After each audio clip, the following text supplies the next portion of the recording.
This episode of Rockonteurs was recorded before the passing of Taylor Hawkins. Hello, Gary. Hey, Guy. So, interesting one this week. Rick Astley, a man of supreme reinvention. Yeah, like he's reinvented himself quite a few times. I mean, going from being the sort of PWL puppy and making, being part of that sausage factory of music, which actually is still probably making PWL a fortune as we speak.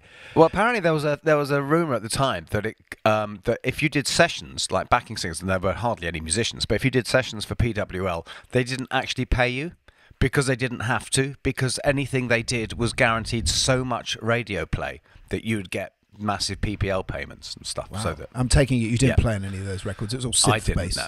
It's all synth-based, yeah. And then, of course, reinventing himself with that album Free later on, where he just sort of ended up writing the whole album and working with Elton John, and then with 50. Yeah, 50, which is, very impressive. But then, the greatest meme of all time. For the Rick rolling. Yeah. Can we say Rick rolling? Are you allowed to say that? It's not like rude or anything, is it? I don't. No. He's certainly made his peace with it.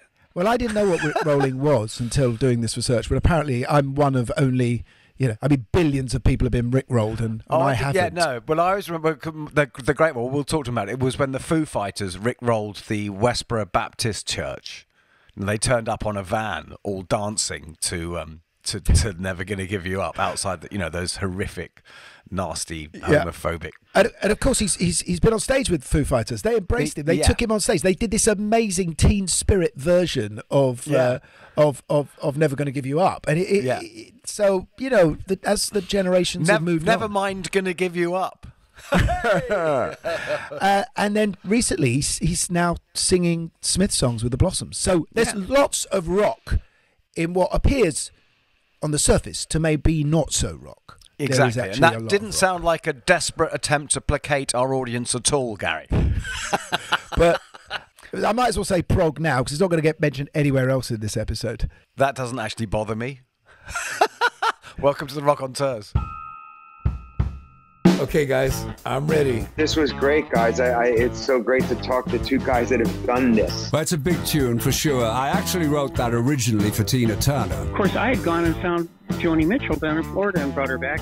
What people forget about Bowie is that he was such a kind man. I've listened to a few of them and they've been really good, man. I'm sitting in the back of the car coming into London. They're brilliant. I know you're musicians, but you've been more professional than a lot of journalists. Remember me? I'm in a band now. It's called Roxy Music. You know this thing about the 10,000 hours of experience? Oh, yeah. Get good at something. When we recorded Arnold Lane, we'd done about 50 hours. The Rockonteurs podcast with Gary Kemp and Guy Pratt. Hey, Rick. How are you? Rick, so good to see you. And you, Matthias. We've all got guitars behind us, I think, have we? Yeah, we do. I've got. You look like you're in a proper booth there.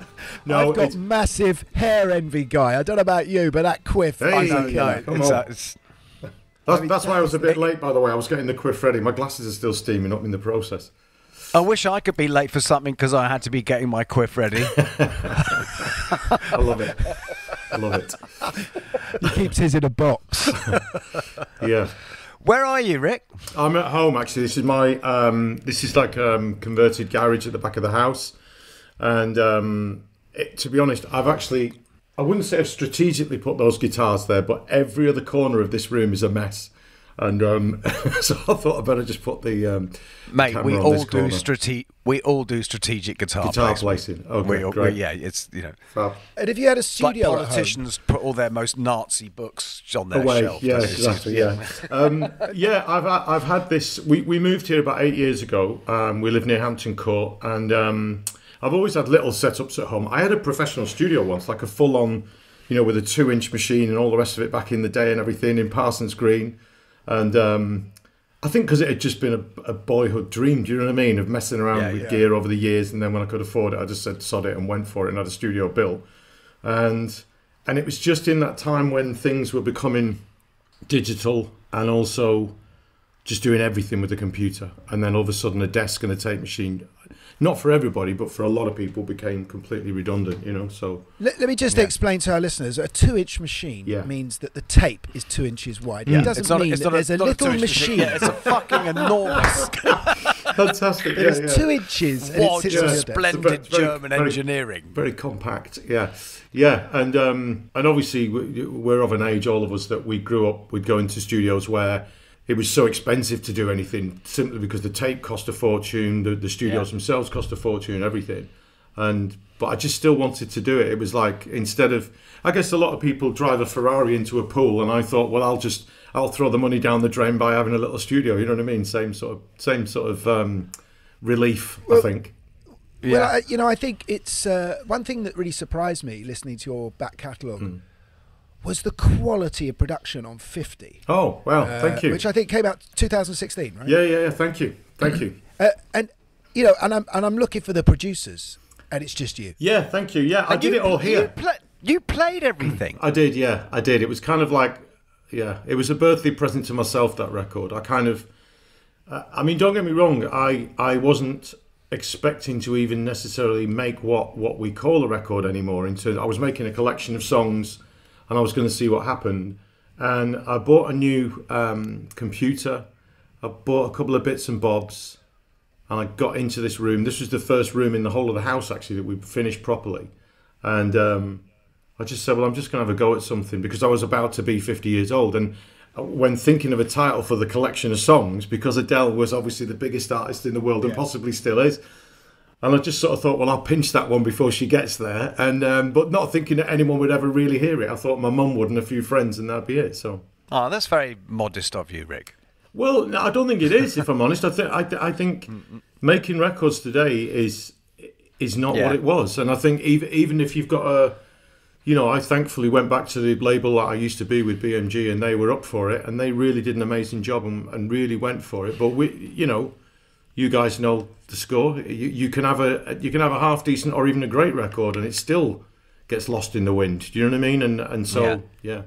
Because there's sort of two Rick Astleys in people's minds, or maybe there's only one, and unfortunately, there's about 12. There's about 12 in my mind, Gary. Just so you know, they've missed. Sorry, let me just follow this through, guy. They've sort of missed this second one. I know actually 50 went to number one. What am I talking about? In 2016, it's a number one album. But this is a guy. If you just heard 50. You couldn't imagine this is a bloke who was singing other people's songs ever, because the production, as we said, is incredible. Thank you. The songwriting is really beautiful. The vocal stuff. I mean, it's as good as anything that was happening contemporarily at that time. Thank you. Does that frustrate you a little bit? No. If again, just before I did that, and the years building up to it, let's say, I'd started to gig again. I quit for like 15 years or more, and I know we're sort of shooting everywhere right now, but I quit, don't know when it was, in the early mid-90s. I'd had enough of it all. I'm sure everyone had had enough of me, I can tell you that. And we had our daughter by then. I developed a fear of flying, and I think that was just a symptom of not wanting to go places and promote records. And so I did nothing for years in terms of music. I had a little studio and this, that and the other, but I didn't really release records properly. Not properly anyway, And so when I'd gone through a period of also doing a lot of retro gigs with a lot of other artists, somebody you know very, very well, Gary. We won't get into that right now. But anyway, lots of different artists. Lots of different artists. And to be honest, I actually genuinely loved it, because I started it because I got an offer to go to Japan to sing my old songs. And my wife and our daughter really, really wanted to go to Japan. They'd both never been. I'd been at various times. And anyway, so we turned it into a family trip. And so I'd done a lot from that moment, which is, I think it was 2006, 2008, something like that. A little light went on, and I started joining in with other people at retro gigs and doing my old songs and everything. And I loved it. It was super easy. It was super simple. I wasn't necessarily the headline. You know what I mean? Sometimes I was, sometimes I wasn't. And it was just great to go up there and do your 45 minutes or your hour slot if you were lucky. And after doing that for a number of years, I kept thinking, I'm convinced there's still some more music left in me. And when 50 was approaching, which, let's face it, is a big one, I just thought, sod it, I'm just going to have a go at making a record, and we'll see whether we release it properly, whatever. So just the fact of being what I would call in like a musical wilderness for a very long time, and then doing essentially, and I know it's a dirty word to some people, but doing like retro gigs, I still felt I had something to not even prove, but something to offer. And I thought, how amazing would it be to sing some new songs in front of lots of people? That feeling I craved again, and so that's why I did it, really. Yeah, but I don't have any negativity about any of my life in music, at all, not at all. But also because you were writing all the way back to the PWL. Yeah, I mean, you were getting songs on albums. I was extremely lucky because when I signed, obviously, to Aitken and Waterman's production company, they had no intention of anybody. I mean, some of the artists did, actually, to be fair. Bananas always did.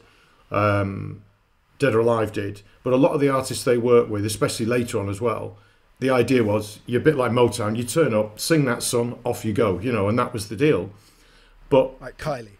Yeah, I guess, yeah, and anybody really, to be honest. I think pretty much everybody who went through that building, I think towards Dead or Alive was very different because people knew them anyway. But I just think the combination of Aitken and Waterman and Dead or Alive gave us You Spin Me Round, which I think is one of the best classic pop songs of it's just amazing.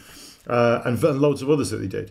Because funny enough, I first heard about them when they produced Brilliant, which was the band that I was in. Right, okay. Which was co-founded by my old mate Youth from Killing Joke. Yeah. And they were very much a kind of cool underground dance label at that point. Yeah, I mean, the weird thing was, I think they hit a vein of gold or diamond, platinum, whichever way you call it, and they just mined it forever, kind of thing. They just went for it. And but some of the, I mean, just think about that, just what you've just mentioned there, and also Dead or Alive. The Bananas, Princess, which is one of the first ones. Sorry, I call them Bananarama. Sorry, I call them the Bananas. So I love the girls. But I think one of the first tracks they had out, I can't name it, was championed by John Peel. Wow. An early electro dance track. Wow. Aitken. Yeah, so they were a sort of cool undergroundy thing, and because Pete had been producing loads of stuff for Stiff, hadn't he? For Stiff Records. Yeah, I mean, to be honest, I don't know much about them before that. Really, I know they did a lot of high energy records, and Hazeltine. They had some big hits with her in terms of like, in a certain space, if you want to call it that. If you know what I mean. I know obviously Hazel had proper hits as well, by the way, but I'm saying there was certain artists that went through that building that almost had an alternative career to what they ended up doing, if you know what I mean. Yeah. But anyway, just going back to because you mentioned about me getting a few songs on the first album. Pete Waterman wanted me to sign to a major label because he kind of felt he needed to push the boat out a bit. And he knew Pete Robinson, who was the head of A&R RCA. And I also think he had wind that BMG were going to own RCA pretty soon. And because he's no mug, Pete Waterman. I mean, people can say whatever they like about him one way or another, all the rest of him. He's a bit like Uncle Pete to me still, to be honest. But that guy's switched on big time. So Pete said, look, he took me in for a meeting with Pete Robinson at RCA. And Peter Robinson said, well, I'm going to have to hear Rick sing. I can't just sign him because you believe in him, Pete, And Pete said, not a problem. Went back to the PWL studios and kind of said to Matt and Mike, Stott and Aitken, look, we're going to do a showcase with Rick. And they went, we're not, we're busy, we're making records. So I went home to a tiny little 4-track studio where I'd done my demos up until that point. Again, where I'd played everything and put them together, took my vocal off, came back down to London with a cassette, played that cassette in some crappy what have you, sang through an SM50M mic, which FM58 mic, which is, if anyone listening, that's the standard bog mic you have when you go out and play live in a club or a pub. Through a crap old speaker with no reverb in the reception, and sang these 4 demos that I had. And at the end of it, so there's Pete Waterman, there's Pete Robinson, there's the head of PWL business, if you like, David Howells, my manager, So there's like 4 or 5 guys just looking at this kid in his check jacket from Next or whatever I had on. And then Pete Robinson said, who wrote these songs? And without batting an eyelid, that fast, Waterman says, he's a great songwriter as well. Because in that flash, I think he realised, Pete Robinson thought, it'd be great if Rick wrote a couple of tunes as well. It'd be great if he wasn't just like, you know what I mean?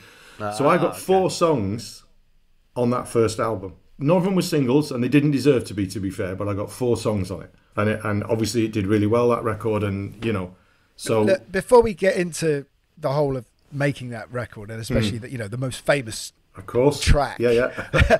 let's go back to you discovering music as a kid. Wow, okay. I have 2 older brothers and an older sister. And when I was about 10 years old, we've discussed this quite a lot, my sister Jane and I, she took me to the Free Trade Hall in Manchester. And she took me to see 2 bands at different times, but around the same time. And I can't remember which one is first. I don't think she can. So it was either Camel, and they were doing the Snow Goose tour, by the way. Oh my God! I didn't think we'd be saying the word prog in this episode. You say the word prog in every episode, man. By the way, I've been listening. By the way, we can't believe that you've brought the prog. There you go. Well We've got done. to. Let's not even go there. We'll get into that in a minute. Camel. Let's not even start with magma and egg. We won't even go there. So have an egg change their name to duck. Yeah, Sorry, well, that'll come later. I went to that gig with my sister, and I was a bit like a fashion accessory. I think everyone was like smelling of patchouli oil and the whole thing, and it was like pretty. I wouldn't have done about hippy dippy. That's probably wrong, but to me as a 10-year-old, it was amazing. And my sister Jane did various things like that. She took me to. We had a cafe, I think it was called the Talk of the Town, in this little town that I'm from, Newton Willows. It was in Earlstown, actually, which is a borough of it, blah, blah, blah. She sort of introduced me to a lot of things without me realising it, if you know what I mean. And my sister Jane loved every kind of music. I'm talking about everything. So, for instance, in her bedroom, she'd be playing Northern Soul when I was 5, 6, 7, 8, what have you. I can hear that influence. She'd be playing Motown, obviously. So, for instance, let's say Marvin Gaye... she'd go from that, but then she'd play all the David Bowie on the Orange. Was that RCA? Yeah. All those and so I was just smothered in music from my sister, who was 10 years older than me. She loved the Beatles as well, so I kind of grew up on that without realising. And then my brother John, who is 3 years younger than Jane, he like Night of the Opera was one of his favourite records, and I could never touch it, but I was allowed to listen to it outside the door of his bedroom, if you know what I mean. And then white cover is a bit precious, right? Exactly. And then my brother Mike is 3 years younger, so when he started getting into certain things, and he was a massive Smiths fan. But again, like they were all quite eclectic in the music taste, to be honest, and I just got all of it. But Camel sits outside everything that you've just said. Yeah, but my sister, for instance, my sister Jane, and my brother John to some degree, I mean, put it this way, to give you a clue, right? I mean, people listening to this must be thinking, what the hell? But I know you guys talk about... They always think that every week, don't worry. Okay. So, for instance, just as a clue, right, when Rick Wakeman announced he was playing his Six Wives of Henry VIII outside the Palace down the road from where we live, I went and bought 12 tickets straight away. 12? Because I knew I'd have to, my brothers, my sister, I'd have to get them all of them. Mate. No, well, come on. No, this is... Or were you touting? No, this was just had to be done because I thought he's never going to do this again. This is only like 10 years ago or what have you, right? Oh, okay, So when I grew up on those records, Journey to the Centre of the Earth, Richard Burton, all of that stuff is just ingrained in me somewhere. All the early Genesis, I know you two are about going to wet yourselves now, but all the early Genesis, I knew it note for note, heart by heart, all Topographic Oceans, all of that. God damn! Sitting in a friend's bedroom listening to music that we'd sort of pinched records from older, and then we'd be sat there listening to them, and just mind-boggling. And then the other gig that she took me to, and I don't know which was first, was Supertramp. For me, there was two. Yeah, but there's two things. There are two things about those gigs actually. In terms of a young kid going to them and seeing them, was that musically they were pretty mad, and even though Supertramp were like amazing at writing like real, I want to call them pop songs, just great classic pop songs. They had weird, crazy instrumental sections in those songs really long, that to me didn't sound any different to Mirage or Snow Goose. It was just, here's the flute solo. I get that. I think you're right about Supertramp. Yeah. They did have a sort of a prog, musicality They did, that was very strong. Yeah, in fact, I saw them supporting whoever's left of Supertramp now. I saw them supporting Yes at the O2 just before lockdown. Oh wow, amazing! So they're in that. Yeah. They're in that world. Yeah. Yeah, I remember when I was at school, Crime of the Century was one of the biggest albums of my whole stay there. Yeah. Everyone was just great songs, I think, and also quite individual. They didn't sound. I don't think they really sounded like anything else. Partly because of the kind of weird solos and the mad arrangements and what have you. It wasn't. It was just amazing and it blew me away. But just a side note, Sorry, I'm flitting everywhere, to be honest. I've had 2 No, coffees. we love it. We love it. 2 coffees and I'm on my 3rd cup of tea. Oh, sorry, my 3rd drink of the day, which is tea. So I'm in Japan. You rock and rollers. I'm in Japan about, what would that be, 15 years? Well, whatever. When I was 22, 23, first tour, we're doing shows in Japan and we're all sat in this airport lounge, the crew, the band, everybody. There's a big gang of us and someone said, right, we're playing first gig ever. So they're all going around to all these gigs and legendary gigs and blah, blah, blah. And it got to me and I had to stand, you had to stand up and say, and I said, well, it was Free Trade All, it was Camel, because I thought it was Camel. So Chris, who was doing our sound at the time, jumps up, and Ken, who was doing our, because we had like a 35mm projection, both jumped up and went, I did that gig. and they were like looking at me like this pop kid from, who was 22 years old, whatever I was. Yeah. And just thinking, what the hell was he at that gig? How does this doesn't compute, you know what I mean? We've just heard him singing all these songs, Never Gonna Give You Up, Together Forever, whatever. And somehow it turns out his first gig was Camel. What the hell's going on? But that's having older brothers and sisters, I think. Were you a musician at that point? No. Did you think, I want to play guitar? No. It was drums you started on, wasn't it? I did start on drums, but no, I wasn't a musician at all. My mum, my mum and dad divorced when I was about 4. And we ended up living with my dad. It's a complicated thing, and I don't mind talking about it, but it's just one of them things, and so we did. And my mum was not a prodigy, is a bit much, really, but she was an amazing piano player, and she could sight read classical.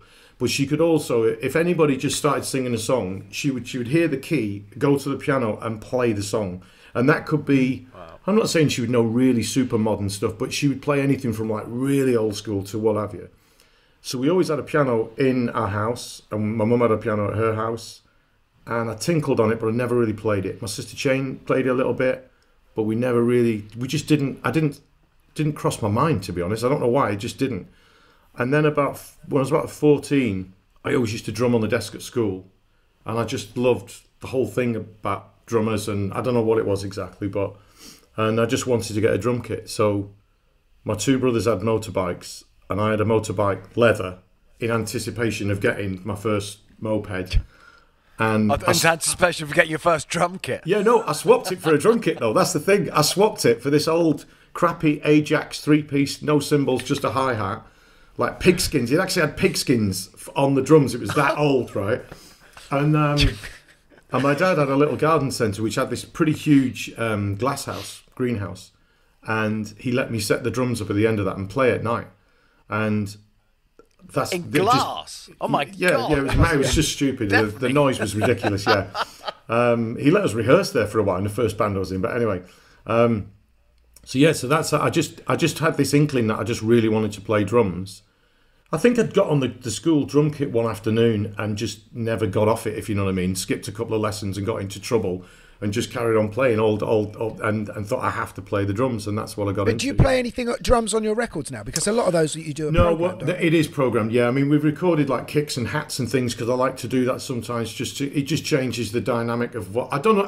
I don't know how much reality there is to that, but it makes me feel different. I think, well, if it makes me feel different, it might make the listener different, so... But I do spend... Did Taylor Hawkins let you have a go of his kit? No, that is something I have to rectify at some point in my life, yeah. But, I've got various drum kits, and I still love to play. And Simon, our drummer, who's great, and I love Simon, he understands that I love it so much that... He turns up at sound checks very often. He can hear me playing the drums kind of thing because I have to get on the kit. And obviously I've been so lucky, and it's kind of happened again recently, to play venues that I would have done anything to play at. And so I have to play drums in them as well. So for instance, when we played Hammersmith Odeon a few years ago, it's the first time I played it. I had to play drums. I've got to. I know I'm dropping a big one, but I played drums at Wembley recently at Wembley Arena because it's like, I've got to play drums at Wembley Arena. You know what I mean? Why don't you do one in the set? We do occasionally. We do occasionally play like. I've got a God. We're flitting around here. I've got a massive love of the album Highway to Hell. The song is amazing as well, but that album for me was a bit of a game changer in lots of. It's how I learned to play drums actually. I just played that record forever. I just kept putting the thing on and just playing to it forever. And I forget his name now. Phil Phil, forget their drummer, what his name is. Oh my God, we had Brian Johnson on, didn't we? But I can't think what the drummer's called now. I can't think what the drummer's called. Shout at the radio someone. Remember. It'll come to me anyway. But, Phil Rudd. Yes, Phil Rudd. And he is just... And again, you mentioned it, so the thing with Taylor Hawkins and obviously Dave Grohl and what have you, and I met those guys a few years back, and we got chatting about drums, because you do, and all the rest of it. And Dave Grohl was saying that his daughter, rather, was one of his daughters was getting into playing drums and stuff. And we were talking, and I said, well, I learned to play to Highway to Hell. And he went, oh my God, he said, because he's related to that record as well. And I think he's plonked his daughter in front of it, he said. And it's just an amazing record anyway. I love the record. But the feel of it is, and it bridges that gap for me of like when records were overproduced at one point, especially in rock, where it's like, it is a rock record, but it doesn't feel that human anymore. The sort of Mutt Lange production. Yeah, and I think he might have produced that. He did, but it was before he did the sort of Def Leppard thing. Before of course he did. Absolutely perfect meat and two veg kind of, one guitar over here, one guitar over here.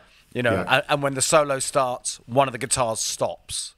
Yeah, yeah, exactly. Yeah, and it's just, you can tell it's music, made by people. It's, and but Rick, I think I'm sort of peaking on your drum playing now, and I want to talk to you about your voice, because I mean, it's just like it's like the elephant in the room now. It's, but it's in you as a singer. I mean, this voice, this baritone. Would you call yourself a baritone?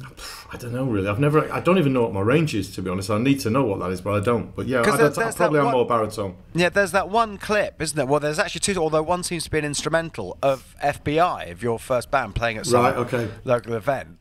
And it's there. It's completely fully formed. You sound so kind of great. It's this really weird sort of such a grown-up voice. Well, I tell you a guy who it reminds me of, I think, a lot is Luther Vandross. Oh my God! And in a particular that when he was with Changes, Searching, right? That period just coming out of when his first solo stuff outside of Bowie. Yeah, but I've seen Luther Vandross live and whatever a couple of times, and again, he made some albums that were a bit of a game changer in terms of. To be honest, and I've spoken to various singers and especially backing singers, to be honest, who, as we all know, are technically better than lead singers usually, and discussed his voice a little bit. And obviously, because he came from being a session singer, so he understood all of that as well. He was just in a different league, really. I don't think I've actually heard anybody sing it right the way through the whole register in a way that he did. He seemed to have control over all of it somehow, and he is absolutely one of my all-time favourite singers. And he and a bit more old school, Bill Withers, Al Green. I like most people who sing with a soul inflection or what have you, pinch stuff off them without a doubt, whether we're conscious of it or not. That those guys taught us to sing. It's as simple as that. So to be mentioned in the same breath as him, to be honest, I'm very, very honoured by that. But I mean, I'm not fooling myself. I know what he was. As little as I do understand about how I sing, because I'm not very technically minded and I don't know how I do it, if you know what I mean. I know I'm not him. I know I'm not him. I'll tell you that. You don't look like him, but you are close at times. When did you discover that's what you were good at? Well, I sang in school plays a lot, and I sang in anything at school. I was kind of press ganged into the local church choir because the vicar came to our school, made us all sing, and said, "Right, you're in the choir." But we used to earn a bit of money at the weekend at weddings and sadly funerals as well when we sang at that, and so that was But again, I actually think bizarrely, and the different worlds in lots of ways, but singing in a choir, even when you're 7, 8, 9, 10, 11, whatever I was, sort of gave me a bit of a love of being around people singing. And when I'm anywhere near backing vocals and certainly like a proper gospel choir, it just melts me. It's just one of the most amazing things ever. And when the record 50 and what have you, I went that way a little bit, and we did some sort of, choral, whatever you want to call it, kind of BV things. And we have done it live where we've actually managed to get like 10 or 12 people in and do it. We did this gig in America, in LA, and it was kind of like rent a choir, if you like, but we got these guys in and they were amazing. They really, and and Dawn, who is I've worked with for years. Dawn Joseph. Yeah, she did a tour with Spandau Ballet in 2010. Well, also because you actually had the Andre Crouch choir, didn't you? Yeah, they sang on "Cry for Help." Yeah, and that was a moment.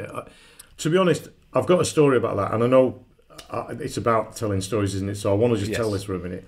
So we're in Los Angeles. We're doing that song. We'd gone there to record a few things actually, and also one of my favorite drummers, Vinnie Caliuti, played drums on it as well, which is just like, what is going on? This is a kid from Nuclear Willows, and I'm like, anyway, it was just amazing. So the choir turn up, and they'd already obviously learned something and got something together, and they go into the big room, and they're singing, and it was great, and we took it a couple of times, recorded it. Then they went out into the garden. I forget what it's a very famous studio, but I can't remember what it's called right now. But anyway, it doesn't matter. So they got into the garden, and then one of them was out on the street for whatever reason and found this guy who was living rough, brought him into the garden. They got in a circle and prayed and sang for him. And at that moment, it made me sort of feel amazing, but it also made me feel very small at the exact same time. Because I'm like, I couldn't quite sort of compute or digest or what have you what was really going on, because there they are singing on my, not belittling it, but pop song, and then they're actually singing, literally kind of saving somebody, if you like, or at least that's the intention. And I was just like, oh my God. And ever since I've sung that song, to be honest, which is quite a while now, and it doesn't come to me every night, obviously, but I do think about it, and I do think of the connection.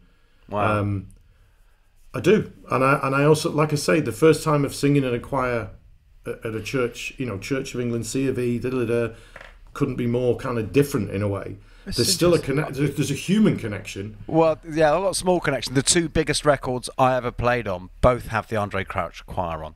Wow. What are they then? Like a Prayer and Earth Song and Earth Song. Could you just fill me in about the guy? Guy, could you fill me in about Andre? No, not really. I don't know anything. They were there. I think, where's he based? Where are they based? LA. Los Angeles, I think. Right. Yeah, and I think he was the definite. I mean, without a shadow of doubt. And I don't even know, to be honest. I haven't checked whether he still does that. I don't know. I'm sure he does, but they were the choir to go to, and that's why we went to Los Angeles for that couple of weeks. We tracked a load of things, and then we went and we got certain musicians, but we went for that choir. We went for Vinnie Caliuti, like I say. I know it's a great cast list on that. In fact, I was actually going to ask you about that, but we'll come to that later. But there's one name that's actually missing from that looks like that with the sound of the record and the musicians of that time. The one name that's kind of missing is Pat Leonard. Ah, right, okay. Yeah, well, listen, I mean, he's an amazing producer, incredible, but we to be honest, we were a bit on. It was a bit of a jolly, really, to just go. We had, to be honest, it was that I had this weird feeling that I may never make records again after that, because I'd left Stock Aitken Waterman. It was the first time I was making a record with instruments on it, if you know what I mean, and musicians, and obviously Matt and Mike are incredible musicians, but I mean, you know what I'm saying, actually going out into lots of different studios and pulling in whoever you want for a specific sound or a specific thing. And I just thought this may be my one go, so let's go for it, Okay, well, we've jumped ahead now because I wanted to get back to, because it's what seems quite. So you're in this, because FBI, was that mates from school or? Yeah. I'm still actually really good friends. In fact, I texted with him this morning. I was going to ask about that because he lives down here as well. We kind of moved down to London at the same time. About 3 or 4 friends did actually. Not all musicians, and we. There was 3 of us. It was a 3-piece. We did a few Police covers. So I sang So Lonely from the drums. Sorry, Gary, we were talking about voice, weren't we? I'd sung in choirs and at school. And then when I got in bands as the drummer. But because we started doing covers and I was sort of able to sing certain songs and someone else wasn't. So I used to sing So Lonely. I used to sing a couple of others as well. I can't remember. Yeah, but I've seen a film. Hang on, you're playing Stuart Copeland and singing. That's pretty good multitasking. Yeah, I'm playing it badly, by the way. I'm playing it badly. But I saw a video of FBI of you playing on stage at some event somewhere. Right. And you were fully formed then, Rick. I mean, you had the dance going. And well, you sang it's like interesting. Like an elderly gentleman. Well, it's interesting because I think the footage you might have seen is from a Battle of the Bands. And the first band I was in was called Give Way, and that's the guy who I'm still friends with today, who doesn't live too far away. We were a band at school. We were called Give Way, and we were called that because Jeff, the bass player, pinched a Give Way sign off the street one night when he had a shandy or two. I mean, we were only about 15 or 16 anyway. And we put that in front of the kitchen. Sure. We just said, that's amazing. We are called Give Way. That's it, you know. Yeah. Better than Oxo, I guess. Or something. And we did covers, and we tried to write songs and stuff, but we did covers. I think we played Transmission by Joy Division as well. We were quite eclectic, if you know what I mean. We play and anyway, whatever. But so Pete saw you do this, right? Pete saw you do this. No. The next band I got in, proper band I got in, was called FBI, and they were like. So there's still a police. There's still a sort of police link there. Well, yeah, kind of. Yeah, well, there was a KGB in our town as well, to be honest. But there you go. And we all knew each other anyway. There were 2 schools in our little town, and we all knew each other. But that band, I didn't go to school with any of those guys. They went to the other school, Catholic school. I joined as the drummer, but they were doing a lot of rock and roll sort of covers, really, and some Beatles and stuff like that. And it was fun, but I just didn't really love it. I kind of wanted to, you know, and I came to rehearsals one day, and I borrowed a guitar from one of the guys, and he taught me 3 chords kind of thing, the 3 chords. And so I wrote a tune, and I sang it, and everyone went, okay, well, you're singing that then. And then that just sort of grew into me being the singer, basically. So we drafted in another drummer, and I became the singer of that band. And then we went in for a couple of the Battle of the Bands. And the first one we went to this theatre in St. Helens, and we could, you know, when you've got those little speakers in your dressing room in a theatre. Oh yeah, you can hear the stage. The tunnel, You can hear the stage, yeah. Overchosen Beginners. So we could hear this. Well, what we thought was the radio, right? The song is "Everybody Wants Your Love." What says that song? Rick Astley singing on our podcast. Casey and the Sunshine Band. Yeah, Casey and the Sunshine Band. Yeah. So that's coming through the speaker, and then someone said, "That's not the radio." And we went upstairs, and there was this covers band who were just phenomenal, right? They were probably better than Casey and the Sunshine Band. Probably played like 5 nights a week at the clubs in the north. Right. And we just shat ourselves. We just went, we can't go on after that. This is just a mess. And at this point, actually, I think at that one, I was still drumming and singing. And a couple of the other guys in the band sang. And I bought, and I still own it, a Dr. 55 Roland rhythm thing. Oh, yeah, I'd so we had a little drum machine thing going. And the songs that I'd written, we had the drum machine on, I went up and sang them. And some bastard had altered the tempo for us. So when I was at the front of the stage by this point with a microphone in my hand, and one of the guys pressed go on and he went. Anyway, and it was a disaster basically. So we said, right, we have got to get our shit together. So and there was another young band on. They were a couple of years older than us, and they all had black trousers, and they all had the same coloured shirt, and they all had the same, and they looked like they knew what they were doing. So we all went into Manchester. We all kind of like scraped our money together, and we went to this. It's called Affleck's Palace in Manchester, and it's all little stalls and what have you, and young designers make all stuff. So we all got these shirts. They weren't exactly the same, but they looked like we were in a band. Do you know what I mean? And we had black trousers. So that's when we started. Right, we're going for white this. And socks, I noticed. Well, come on. And I said, right, I'm gonna have a go at writing a song that at least it might be rubbish, it might be whatever, but you won't be able to sort of deny it's whatever it is. And it was called "Shake Your Ass." And and so we had a little dance to it, as you say. The guys used to do the sort of, you know, like the rockabilly sort of dance thing. I saw it was like a shadows. And then I used to play like some massive big yellow tom-toms along with Chris the drummer, the new young drummer that we had. And we just thought we were it, and we just thought who could possibly not. What year? What year is this? This has got to be 85, 86 possibly.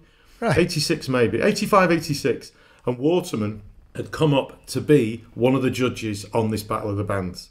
And he saw something, I don't know what he saw, but he saw something.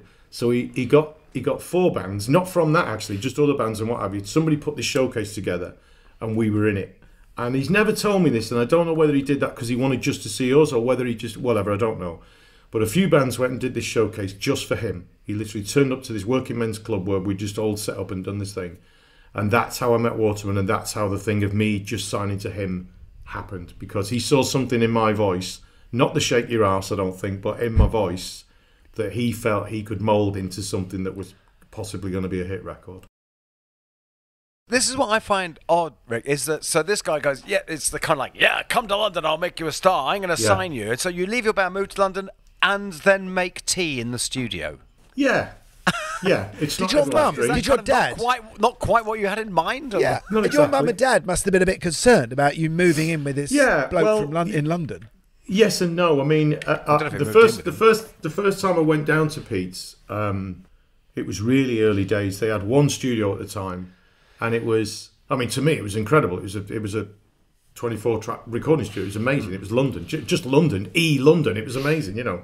But it was early days. It really, really was. And I think they were working on the Princess record, I think, the Say I'm Your Number One record, which did go on to be a number one.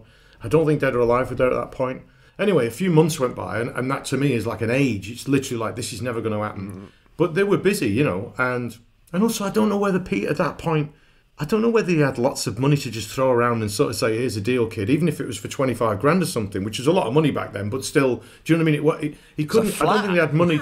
I don't think they had money to throw around to sort of just say, right, we're going to make this record and we're going to put this kid up in London and we're going to, you know what I mean? I don't think it was like that yet. But you were on the back burner making tea, is that right? Yeah, I hadn't signed the deal at this point. The second time I went down, they were working on the Dead or Alive record. I ended up signing a deal, and I think the deal was just a very small production deal. And in fact, as the story goes, I seem to remember that you could do a thing called a YTS, which is a youth or a YOP or whatever, a youth opportunity scheme thing. Yeah, youth training scheme, yeah. Youth training scheme. So they put me on one of them and gave me a bit of, maybe they gave me a bit of money as well. I can't remember. Anyway, so I was coming down the train, really, and I was just kind of hanging out in London. I ended up staying at Pete's flat, which was in Crouch End, which was miles away from you know, where the studio was down in Borough, Southwark. Wasn't it? It was the Borough, yeah. And it was just a mad existence. And I used to come in to the PWL studios, sat next to Pete in his Porsche, while he was on his massive, great big 80s phone, sometimes charming, but sometimes screaming at people, and just talking this language that I had no concept what it even meant, because it was part about money and business and bank loans and, you know, funding, and it was also partly record label deals and this, that and the other. And don't get me wrong, it wasn't like I was earwigging, I was just sat next to him. It was odd, you know. And so that in itself was quite a great experience to see that it is a real business. This is a business. It's not just, you know, the lights and the smoke and the... Did you feel he understood the kind of music you wanted to make? Did the other guys understand it? Well, interestingly, right, this is so... I wish I'd done notes, to be honest, to do this podcast, because it should have been more chronological. Right, Pete had a girlfriend, believe it or not, in the little town that I'm from, and it's a tiny town. And she had a hairdresser's, above or below, I can't remember which, a record store. And I think that's how he met her, because the guy who had the record store was a DJ called Kev Edwards, and he used to import records from America. And in Newton-le-Willows, that's hyphenated, by the way, we used to have we still do, a cricket club, and they used to have Monday nights, which was under 18, and Friday nights, which wasn't. And on Friday nights, Kev Edwards sometimes used to be the DJ, and we could get into both because we were that age where we could still hang out with our mates and younger girls and what have you, but we could also go to the over 18s and have a few jars. And Kev Edwards used to play records that, like early Luther Vandross, all kinds of records that were just, to us, were just like so soulful and so kind of...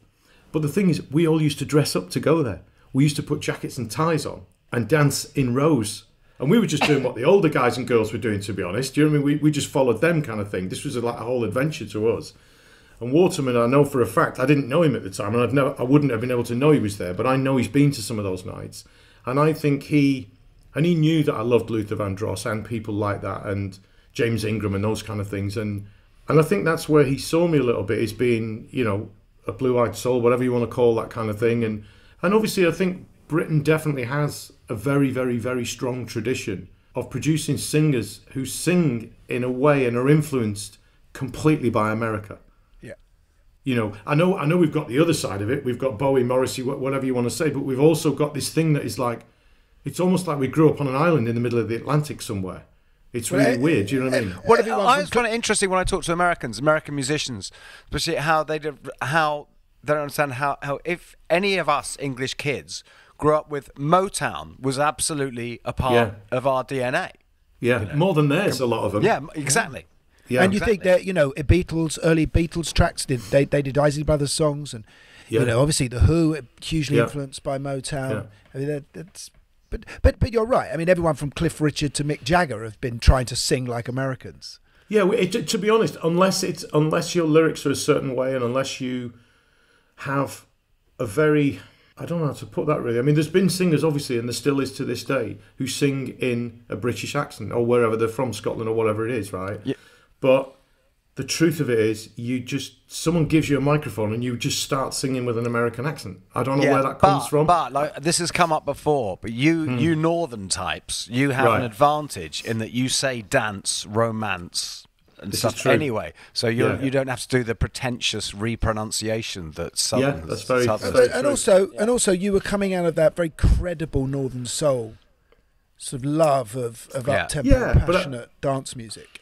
Yeah, but to be honest, I think that just came from being around it a bit through my sister and stuff. I couldn't. I've done it recently. I've actually gone on Spotify or what have you and sort of gone, okay, what are the 10 biggest Northern Soul songs? Because when somebody says to me, oh, you know, Wigan Pier was down the road and all the rest of it, and Wigan Casino was down the road, which is obviously where the big Northern Soul thing was, they think, oh, you must have really been into it. I'm like, well, I know some of it, and I know somewhere it's inside me because my sister hammered it forever, you know, and but I wouldn't say I know much about it, to be honest. And even Motown, I don't think I'm like, I love what I know, but I wouldn't say I've gone that deep into it. You know, one of our favourite things to do, I don't know why, it just became a tradition, is we always play Motown records at Christmas. I don't know why it is.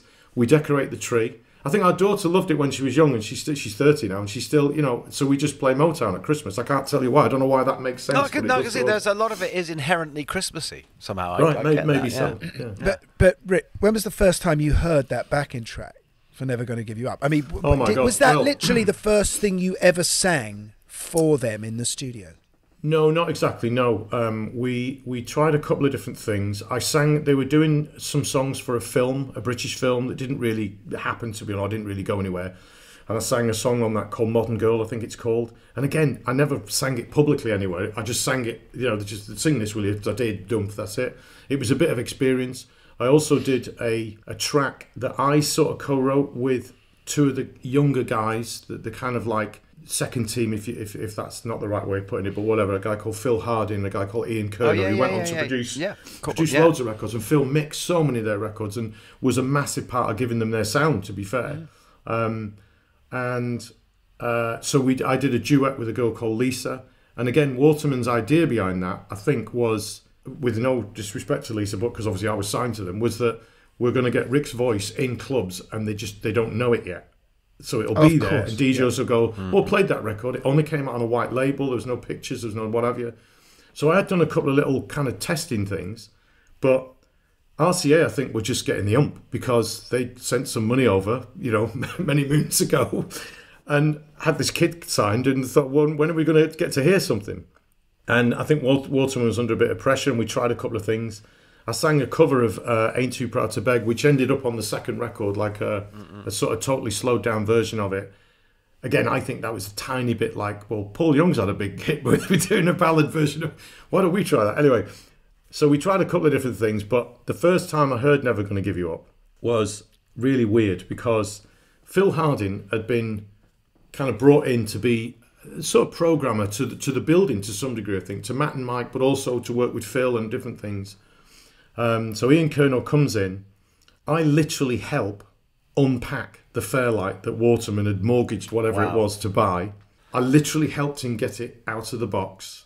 He was a coffee addict, Ian, and I'd always have the coffee on for him because I was being like a tape-up tea boy as well. You know, I ran around, got the sandwiches, as a bunch of other kids did, and, you know, one of which is still one of my closest friends today. It was amazing to be there, to be honest. It was amazing. They were making hit records week in, week out. And as young kids, I just thought that was happening in studios everywhere. I just thought, well, you know, if you go to these other studios I've heard about, that must be... And it wasn't.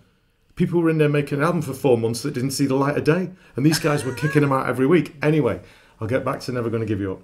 So, Ian was given this room down in the basement, nice room, but down in the basement, to set up as his programming suite. So he gets it all running. He's playing around. He's got a few things on the go. He's got a few, external keyboards, all the rest of it. It was early technology. Mike Stock comes down, sits at the keyboard, puts the chords into Never Gonna Give You Up, sings in the melody. I think maybe Ian might have noted that melody down and whatever, just so he knew what he was working against. He was kind of singing the melody to me, Mike, a little bit as well.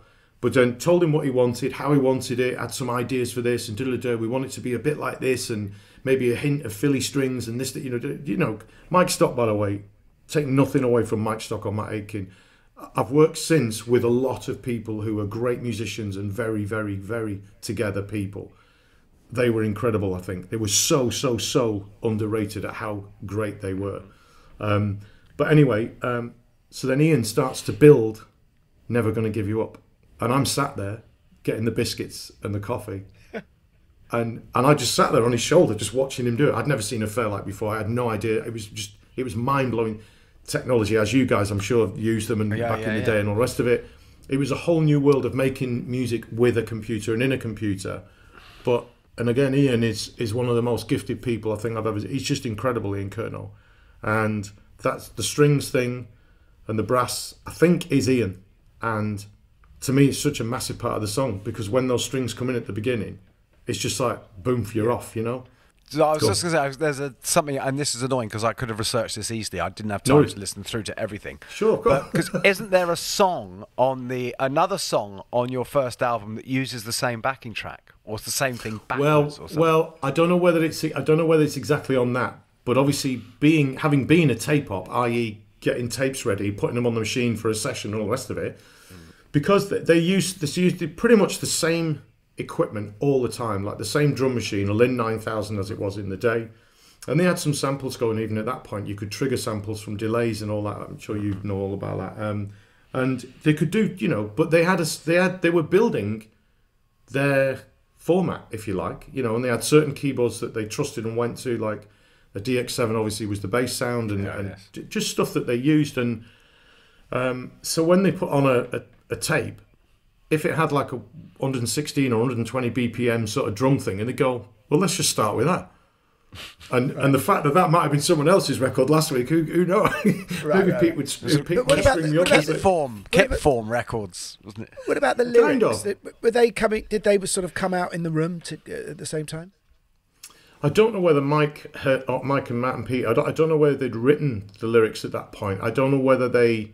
I've got a feeling they had a rough idea of the lyric. Yeah, I seem to remember him singing it like a song, but don't quote me on that. You'd have to ask Mike Stock. But I think, it wasn't. I don't know whether it's like 100% fully formed. But then what used to happen, and the way I did all mine, and I observed other people doing it, even though we were always cleared out of the room when people did the vocals, but you're around it enough. Mike Stock used to just sit you down at the desk. He'd put the track on, and he'd just sing you the song like 3 or 4 times. And you'd sing along with him, and then when you weren't getting it quite right, he'd sort of say, no, when you get to the middle, whatever, and give you a little... Then they'd send you in the booth, and then he'd work the shit out of you. Because the secret to this song, and why it's still long-lasting, I think, is it has a really light, up-tempo, sort of dance soul thing going on that we've heard a lot of times. But then this voice comes in that's got so much gravitas, confidence, and depth.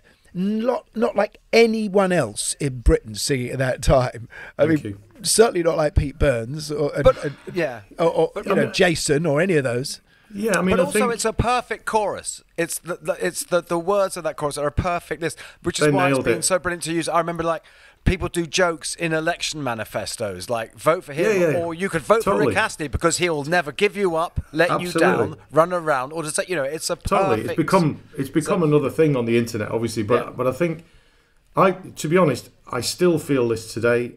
I think I got the best song Stock Aitken Waterman ever wrote, and obviously other artists have their right to disagree with me, but I think that's the best one they ever wrote. And the syncopation in the chorus is great. It's just.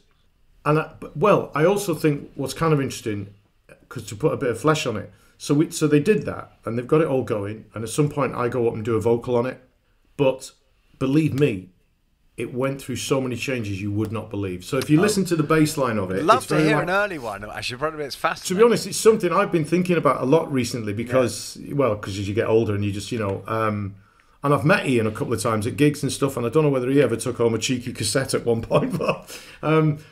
But so the bass line is very much like a song called it's Colonel Abraham's Trapped. Yeah. Which, funnily enough, Trapped was that Colonel Abrams track was produced by Richard James Burgess, who produced the first 2 Spandau Ballet albums. Oh my word! Honestly, wow, that's incredible. Yeah. Wow, crazy. And it was obviously, which is why Gary's now suing you. Yeah, and was in Landscape, which was an electronic kind of jazz sort of band. Einstein a Go-Go. Yeah, I remember Landscape. And we're way ahead of the game on electronica. Wow, incredible. Anyway, crazy. Yeah. I didn't realise. I thought that'd be like some Chicago sort of whatever, sort of hip hop, crazy.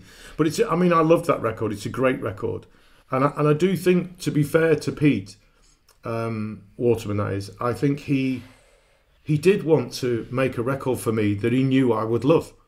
I think that was a big part of it for him, was that he wanted me to sort of feel that I could go out and sing it, because I was green as grass. I was really quiet. I was pretty shy, to be honest. I felt completely out of my depth.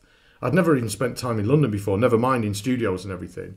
And I kind of feel that they messed around with that song so many times you would not believe, until they came up with the version. And I know since that Mike and Matt weren't completely convinced that my voice on that record, or any kind of record, to be honest, that it was just a mismatch. It was like, what are we doing? This kid looks 11 years old. He's got reddish hair. What? How can you do? We can't release this. What are you doing? And interestingly, it went to number 1, and the week it went to number 1, we made the video for it. So the only time people saw me was on Top of the Pops. In the couple of times I went on Top of the Pops to try and get it up the chart, as it were, obviously. So if you hadn't been, and I know everyone watched Top of the Pops, but if you hadn't watched it, you hadn't seen me. Yeah. So, I don't know whether that was on purpose, but we're talking about RCA Records here, and we're talking about PWL. They'd had a few hits by then. They knew how to do it, yeah? And I'm like, I didn't think much of it. I just thought, they've just thrown it out and we'll see what happens. And it just went boom, and they weren't ready for it. It's like, we better make a video. The one thing that always sprung to mind with me with that video is it's like you're doing a next catalogue shoot. Well, all the clothes in it are mine. All the clothes in it are mine. I haven't got any money at this point, obviously, and This is the raincoat and the polo neck, right? They're all mine. Yeah, they're all mine. All of it. Every single item of clothes. I turned up with a hold-all with clothes in it and went, well, what do we do now? And then that's 3 strong. That's 3 strong looks, Rick. Double denim. What happened to that coat? Have you still got it, Rick? No, it drifted away. I've told this story before. It's that's right. Yeah. I did an outside broadcast in Northern Ireland with Eamon. Too much coffee this morning. Presents on the morning show, Eamon. Holmes. Yeah. Holmes. Of course, yeah. Lovely fella. He was doing a radio outside broadcast there. And the record by this time was like kicking off big time. So we were kind of getting mobbed, both of us, And before I know what I'm doing, my jacket's being pulled off my back. And it's like, it's just drifting away. I can just see this raincoat going. I'm like, over the crowd. I bought that. Who's got it? Yeah, and I have no idea. Somebody in Northern Ireland. It's in someone's grandma's. So it should be in the it should be in the V&A. Well, there you go. I had one of those coats because Mick Jones wore one with BAD. It was right. It was Okay. Yeah. I mean, I think, money allowing, I think I could have really got into clothes, I think, at that age. But we didn't have any money. So we just kind of emulated what we saw in the cheapest way we could. But what I still can't believe now, thinking about it and talking to you guys, is that we went to make a video and I had no idea what was going to happen. Not a clue. Well, here's the treatment, here's the this, here's the that. It's just turn up. Because I think also because that record took off so quick, it was ridiculous. It was just ridiculous. Yeah, but just think that this kid turns up with a plastic bag full of clothes, and what you did that night has had over 1 billion views on YouTube. Yeah, I know. Yeah, it is pretty weird to was that 1/7 of the planet? Greatest meme of all time. Yeah. So it's. But I think the thing is, that's the weird thing about that whole thing with Never Gonna Give You Up, is that I've got my memories. And I've got my universe of it, if you know what I mean. And to be honest, bluntly, it's paid for me to have a great life, really. And it still is, if you know what I mean. And I don't want to be crass and bring money into it, but I kind of like bringing money into it, to be honest, because I'm fucking grateful for it. I really, really am. Yeah. And I don't ever want to have that leave me, if you know what I mean. I would have probably had a go at doing it anyway. Obviously, I think any of us would, because you don't do it for the money. Obviously, there's the fame, the money, the what have you, but that's not really why you're doing it. It's just something inside you. But having made some money out of it and having that song and some that came after it, obviously, kind of take care of me for the rest of my life, it's just been something I'm eternally grateful for, and I refuse to let myself forget it. And so I have my universe of it, if you like, but then it's got this other thing sort of simmering away, where it's been used for so many different things, like you say, some loads of fun things, and the Rick Roll thing and everything. We're going to just have to talk about the Rick rolling now. Yeah, sure. I just thank God your name isn't Dick. Yeah, well, could be. It is to my friends, but anyway, let's not go there. Because I didn't know much about Rick rolling, but it's basically this where people get sent links to look for something that they think is serious or is about something else, and when they click on it, they're sent straight to a video of you. Exactly, yeah, and they're tricked into watching Never Gonna Give You Up, basically. And but I think the thing is as well, it's been, you know, we get offers for the song to be used, or even the video to be used in loads of different things all the time. And, you know, it's been in Fortnite. They've even done the dance, the sort of Rick Astley shuffle in Fortnite and all the rest of it. And there's a part of me that sort of thinks, well, I remember when it very first started, the first Rick Roll kind of thing, and a friend of mine who lives in Los Angeles, actually, he Rick rolled me. And I'm like, I was on holiday at the time in Italy, actually. And I'm like, okay, whatever. So I just replied back, what? He did it again, and I'm like, okay. So I got him on the phone in the end, because I just thought this was ridiculous. And he said, so you don't know about this? I'm like, I have no idea what you're talking about. Why do you keep sending me my own video kind of segued into, you know, somebody doing something else, whatever it is? And he kind of explained it to me, and I still didn't get it, to be honest. I didn't get it for quite a long time. I don't think I get it, to be honest. No, well, I don't, but we're probably not of the age to get it, to be fair, but it's sort of morphed. It started on 4chan, didn't it? Yeah, I mean, it's just morphed into something else completely. And I think early on, I kind of said, I have to be really careful not to embrace that too much, if you know what I mean. Yeah, because I'd be worried as an artist. Is this a piss take, or is this this being, or is this, should I be just accepting that people are just using my video as a sort of massive distraction from the horrible side of life, you know? Yeah, I mean, I agree, and I think, to be honest, I think a lot of artists of a different temperament or mindset would have been devastated, if I'm honest, because it's sort of taking what you regard as your thing and your art, or whatever you want to call it, and throwing it into the lion's den of like nonsense, right? But I also can see, and again, you see, I was kind of retired at the time. I wasn't even gigging at the time. I wasn't really, do you know what I mean? So it was just happening. It was like, what the hell? And then it was around that time that I did start gigging, actually, funnily enough, because we had this crazy offer, like I say, to go to Japan and do the gigs. And I did this, I even said that when I walked out and did those gigs, the first night out in Tokyo or whatever it was, and I kind of said, this is the biggest karaoke happening in Tokyo tonight. Let's get on with it, you know, and sang the songs.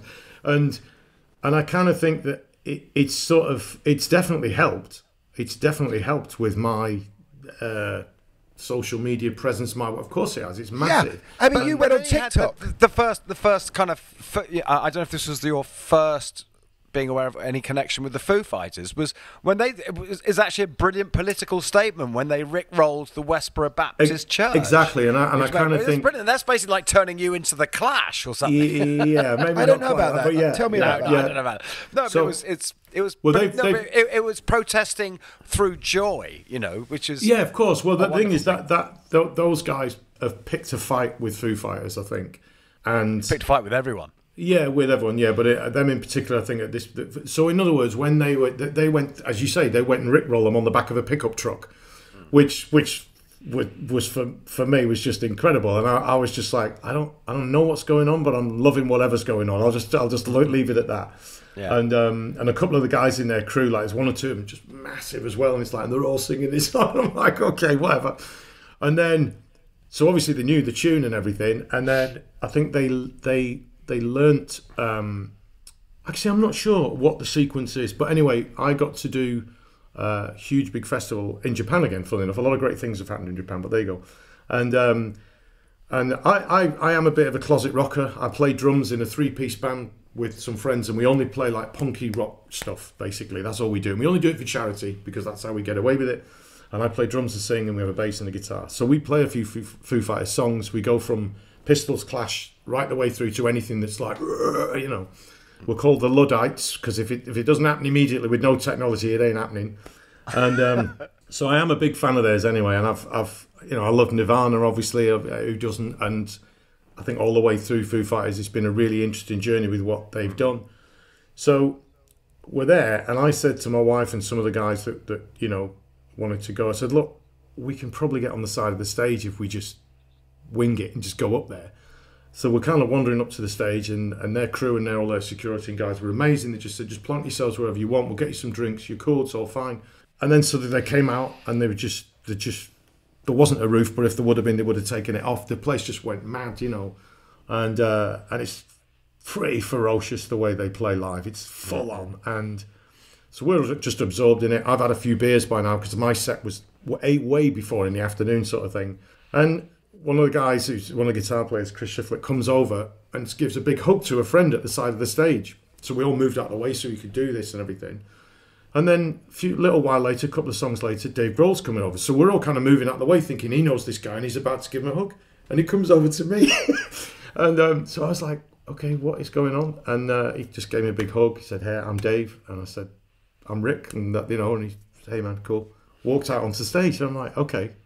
That was odd, but great. What a lovely thing to do. A couple of songs later, somebody from the crew comes over. He's got a mic in his hand, moves the barrier, gives me the mic, and he said, "Dave wants you out front."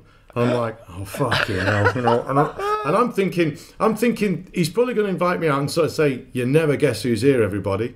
It's that dude, and that's all I think he's going to do. Like, here's Rick, we've Rickrolled you, or whatever. I don't know what he's thinking. I have no idea what he's thinking. No idea at all. And by this stage, I'm jet-lagged to buggery, and I've had a few beers, right?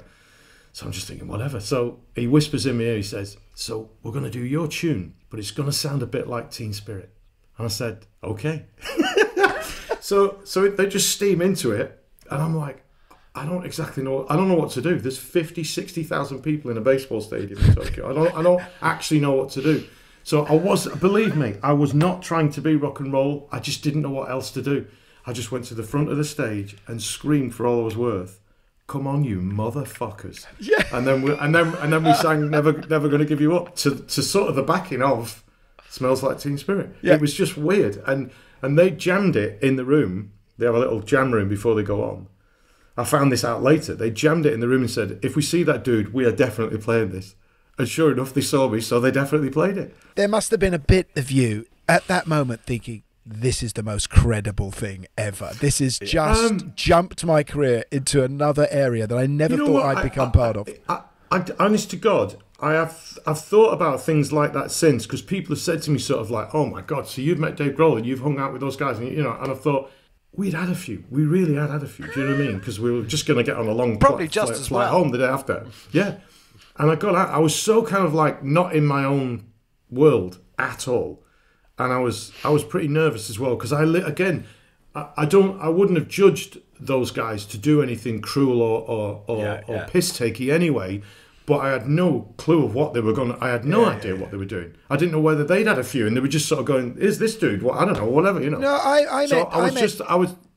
I met Dave and Taylor because we did a TV show with Spandau Ballet when we got back together in the 2000s, 2010.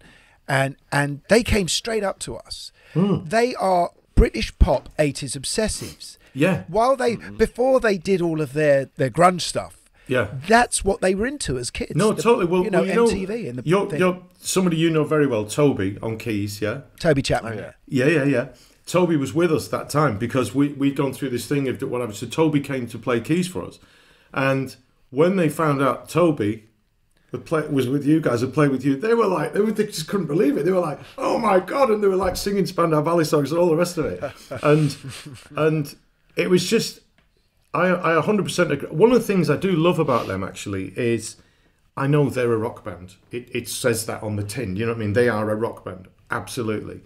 But in their playing, and obviously their influences and the way they go about it and everything, it's like they're an everything band, if you know what I mean. Yeah. It just comes out with a rock sort of edge to it because there's a real pop sensibility to the writing. Yeah, musicality is crazy. It's like and I've always thought that, and that's you know, a lot of their songs as well. Because like I say, I still kind of put my headphones on and drum to records all the time because I like it. You know, I've got real kits, but I've got an electric kit as well because of the neighbours, and a lot of their stuff is stuff that I can't keep up with it. I can't do it, but I enjoy it because it's technically amazing. It's a bit like when I was young trying to play the Police.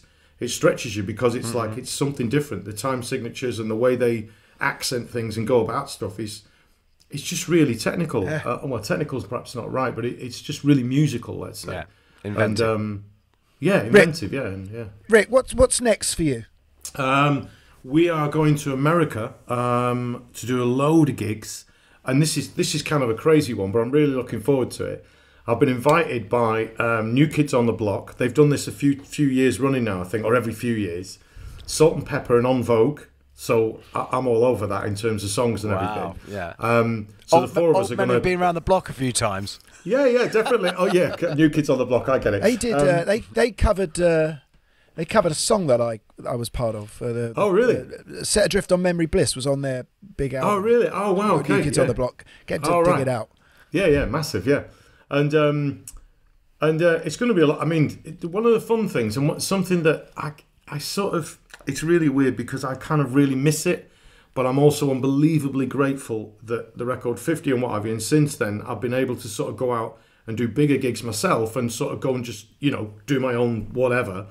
But I've done loads of gigs with other artists where you only play your hits, and yes, it's retro, it's a trip down memory lane, and I kind of love it. And I've stood at the side of the stage with artists' with artists that I've bought and loved their records and know them note for note, and I'm about, or have just been on stage, the stage they're on.